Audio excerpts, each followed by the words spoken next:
Welcome to Business Purpose and Clarity with Petri. I'm your host. We talk about startup life, insights, practical tips, mistakes, failures, and everything between. Fundability. It's the term this year, it's the term probably next year, it's the term you should think about. Are you fundable? If you would be the investor, would you invest on your case? VCs are putting less money, even though they might have the funds and the means to do it, but they are investing less. And they are seeing a lot of cases, they're seeing really good cases, and they are prioritizing, obviously, the best cases they can get and see. The difficulty is for you as a startup founder that you don't see other cases like the VCs do, so you don't know your competition. And the competition is not really in a sense that they do the same stuff you're doing. They may be doing something completely different, but still in the field that it's somewhere where the investor can invest. There might be cases where there are companies who are really hitting it in a sense that they have, let's say, started 20 months ago, didn't have any revenues, now they have 1 million ARR, next year they have already like 10 million ARR deal flow, and they're just hitting the go-to-market and product market fit in a way that you haven't. Well, what would you do if you were the investor? Would you take that case, or would you take your case where the numbers are not exactly that impressive? Well, it's an obvious rhetorical question.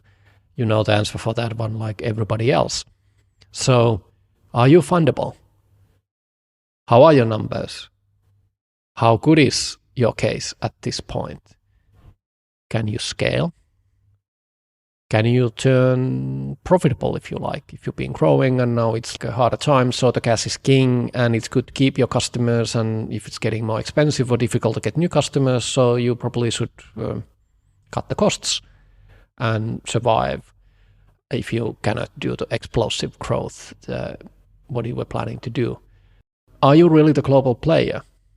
If you're planning to grow rapidly, you're planning to go to the international states, and if you've already been, for example, in the market a bit, and you've been doing some pre-seed, seed rounds, and you're aiming for Series A, for example, are you material enough to become the global regional player, for example, in the EU market or in the US market?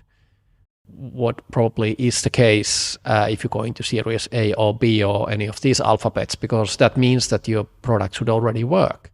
The cases I was checking out last year, 2020, oftentimes they look good, but when you start to scratch a little bit of the surface, you start to see that there's stuff which is not really working.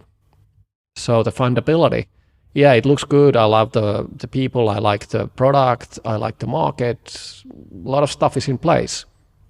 But like in startups, not all the stuff is in place. But in some cases, when you're honestly looking at the companies, there's this one thing which is not in place. And unfortunately, in a lot of these cases, that's the crucial part. It's different in different companies, but it's still there. And it means that the aspiration you're having, the valuation you're having, and the growth plan you're having, I don't see it happening, knowing what the investors are seeing and what they're looking for at this time. That's the tough lesson. It's not nice to say that to the founders, but it's even more important that you know that, okay, we need to be really realistic about what we're doing now. In some cases, it's not actually easy to fix it, or I don't think it's fixable even, if there's no drastic changes, that if you don't have that quality to go global. For example, in one case, what I saw was that, and this was in the Mikke Pakvaleen episode in my talks with Petri, Mikke was saying that corporate governance is boring, but it's like the foundation, what really makes you drive in a further in your growth, because if you have the papers and you have the structures, they will support you and make it possible for you to take more investor money, move faster. But if you don't have those things in place, they will become an issue for you. And in this one case, I saw that because they haven't done the homework, they haven't done those things. It's not something that you cannot do, but it just actually shows something about the case that they don't either realize, they don't prioritize, or they don't consider it as an important thing. That just signals, without going to the details why, that they cannot become the company they want to be. That's why they're getting a lot of no's. That's why investors are saying no. So what do?